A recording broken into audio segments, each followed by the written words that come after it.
paraan para tayo ay palalahanan. Paalalahanan tayo na merong Jesus na gumawa ng isang dakilang bagay, hindi lamang para sa iisang tao, sa iisang institusyon, kung hindi dakilang bagay para sa lahat ng sangkatauhan, para sa ating pong lahat. Nakakalimutan na po kasi natin. Amen. Kaya ngayong umaga, Pastor, ano ba yung ginawa ng Panginoon na dakila para sa ating lahat? In Luke chapter 19, verse 10, ang sabi po ng Bible, "For the Son of Man, it is the Lord Jesus Christ. He is the one who is talking, and He is talking of Himself on this verse." At ang sabi niya, the Son of Man. Ano ang dakilang ginawa niya? Ikaw. Pumunta siya. Nasaan ba ang ating Panginoon dati? Ano ang kanyang kinalalagyan? Ang ating pong Panginoon Diyos, ang ating pong Panginoon Jesucristo, alam niyo po kung nasaan siya? Nasa langit. He is enjoying the splendor of heaven. He is enjoying the praise and the bliss of billions of angels around Him. Nag-i-enjoy siya doon sa langit. Pero nakita ng Diyos ang ating pangangailangan. Nakita ng ating Panginoon kung sino tayo sa harapan ng Diyos. Ano ang ating kalagayan sa Kanyang harapan? Ano ang ating katayuan sa harapan ng Diyos?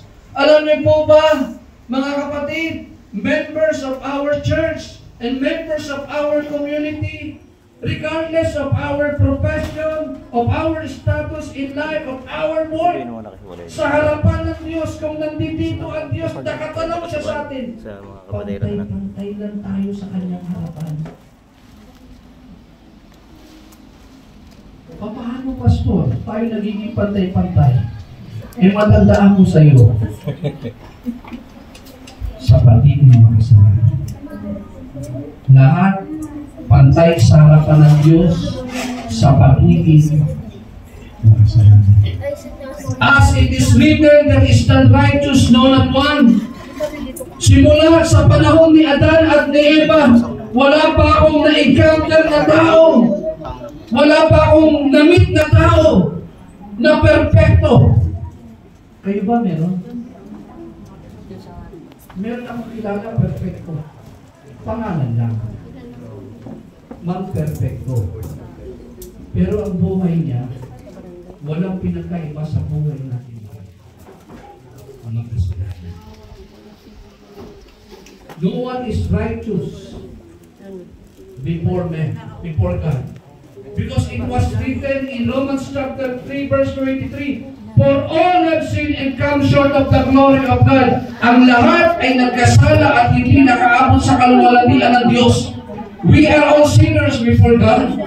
Lahat tayo makasalanan sa harapan ng Diyos. Kahit na kami, kahit na ako ay pastor, reading, sharing the Word of God, I am also guilty of being sinner before God. Guilty ako sa pagiging makasalanan. And it is very sad. We are condemned. We are condemned to die. Not only physically, but nakakatakot. We are already condemned, also condemned to die spiritually. Second death, kung physical death lang ang pwedeng maranasan ng tao, hindi pupunta ang Panginoon. Hindi na siya mag-aaksaya ng oras. Hindi niya na tayo bibigyan ng halaga. Hindi niya na tayo papansinin. Kung physical death lang ang pwedeng naranasan ng tao, pero mas nakakatakot ang kamatayan na naghihintay po sa ating lahat. Ikalawang kamatayan, dahil tayo po ay makasalanan. Pilitin man natin pumunta doon, hindi tayo makakapunta. Kaya ang dakilang ginawa ng Panginoon, siya na ang pumunta sa atin. Ikaw, pumunta siya. Sabi ng Revelation chapter 21, lahat ng kasalanan doon binanggit na magdadala sa tao sa impyerno.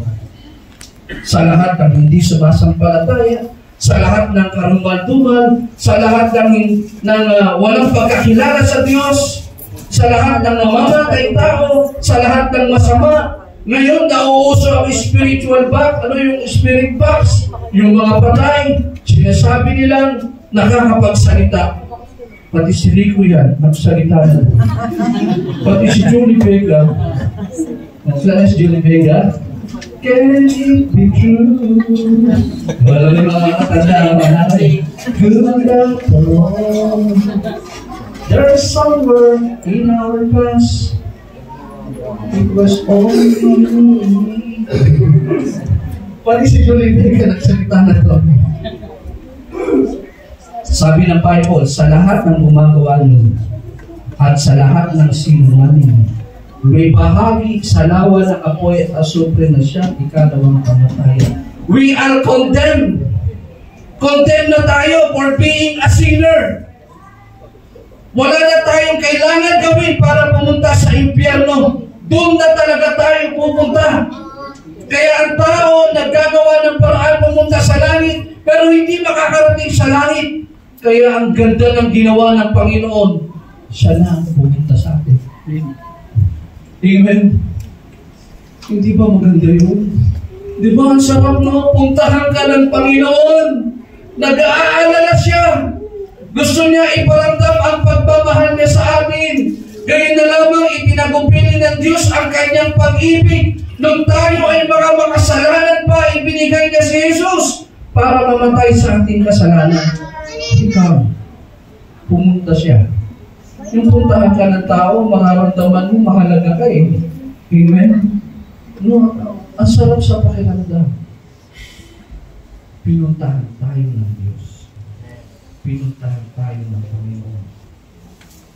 We couldn't come unto Him. He came to us. Pupunta siya. At pagpunta niya, hindi siya ipinanganak sa presteryosong pamilya. Hindi rin siya ipinanganak sa St. Luke's, sa Makati Med man lang, kahit sa Tondo General Hospital man lang. Hindi po. Ipinanganak lamang siya sa pasapsapan, sa isang simpleng lugar, mabaho, karimari-maring. Doon pa ipinanganak ang hari ng mga hari, ang Diyos na magliligtas sa sangkatauhan. Tiniis niya ang paghihirap. Tinorture ang Panginoon. Alam niyo po ba yun? Pinahirapan ng ating Panginoon. Inakusahan ng maling pag-aakusa. Inaresto. Tinorture. Pinahirapan.